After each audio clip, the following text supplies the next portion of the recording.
Archie കിച്ചണിലേക്ക് ഏവർക്കും സ്വാഗതം. ഞാൻ ഇന്നിവിടെ ഉണ്ടാക്കാൻ പോകുന്നത് ഒരു പാൽക്കപ്പയാണ്. അതുണ്ടാക്കുന്നത് എങ്ങനെയാണെന്നും അതിന് വേണ്ടുന്ന സാധനങ്ങൾ എന്തെന്നും നോക്കാം. പാൽക്കപ്പ ഉണ്ടാക്കുന്നതിന് ആദ്യം കുറച്ച് കപ്പയാണ് വേണ്ടത്. കപ്പ ഇതുപോലെ ചെറിയ പീസുകളായിട്ട് അരിഞ്ഞ് എടുത്തത്, കഴുകി വൃത്തിയാക്കിയത്.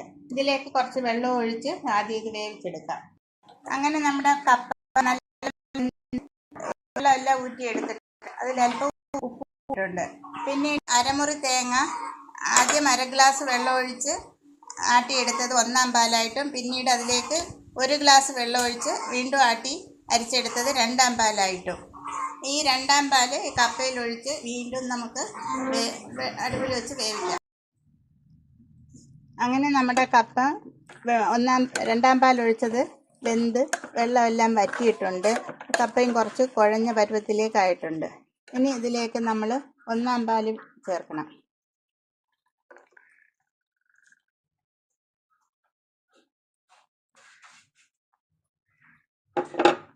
ഇനി ഈ 1-ാം പാലിൽ ഒന്ന് കുറുകി വരുമ്പോൾ തീ ഓഫ് ചെയ്ത് നമുക്കിതിന് കുറച്ച് താളിക്കാനുണ്ട്.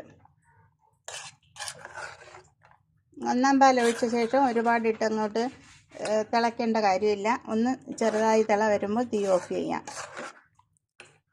ഇത് താളിക്കുന്നതിനേക്ക് കുറച്ച് ചെറിയ ഉള്ളി, 5-6 ചെറിയ ഉള്ളി ചെറുതായി അരിഞ്ഞത്, പിന്നീട് 3-4 അല്ലി വെളുത്തുള്ളി ചതച്ചിട്ട് ചെറുതായിട്ട് അരിഞ്ഞു വെച്ചത്, അതുപോലെ 1 പീസ് ഇഞ്ചി ചെറുതായിട്ട് ചോപ്പ് ചെയ്ത് വെച്ചത്, പച്ചമുളക് എരിവനുസരിച്ച് 1-2 പച്ചമുളക്, പിന്നീട് കറിവേപ്പില.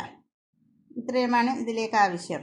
ഈ താളിക്കുന്നതിന് വേണ്ടിയിട്ട് ഒരു പാൻ അടുപ്പിൽ വെച്ച് അത് ചൂടാകുമ്പോഴത്തേക്ക് വെളിച്ചെണ്ണ ഒഴിച്ച് ഒരു 2 സ്പൂൺ വെളിച്ചെണ്ണ ഒഴിക്കാം.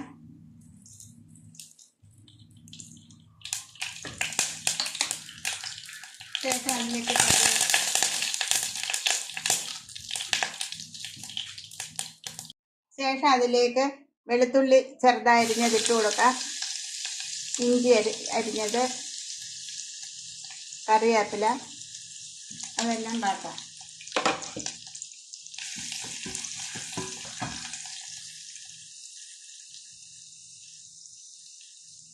ഇഞ്ചിയും വെളുത്തുള്ളിയും വാടി വരുമ്പോഴത്തേക്ക് പച്ചമുളക് ചേർക്കാം.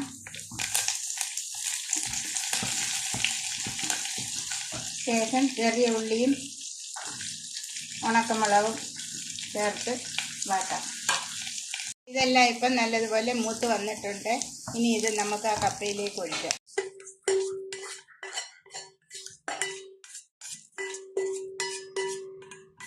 ഇനി ഇതൊന്ന് മിക്സ് ചെയ്ത് നമുക്ക് എടുക്കാം.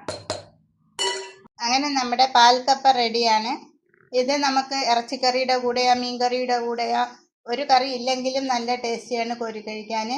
വൈകുന്നേരം ചായയുടെ കൂടെ കട്ടൻ ചായയുടെ കൂടെ വേണമെങ്കിൽ ഇത് കഴിക്കാൻ നല്ല ടേസ്റ്റാണ്.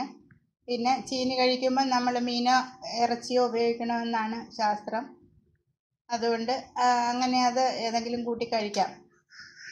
എൻ്റെ ഈ പാൽക്കപ്പ എല്ലാവരും ഒന്ന് ട്രൈ ചെയ്ത് നോക്കണം. ഇഷ്ടമാവുകയാണെങ്കിൽ ലൈക്ക് ചെയ്യണം, ഷെയർ ചെയ്യണം, സബ്സ്ക്രൈബ് ചെയ്യണം. Thank you.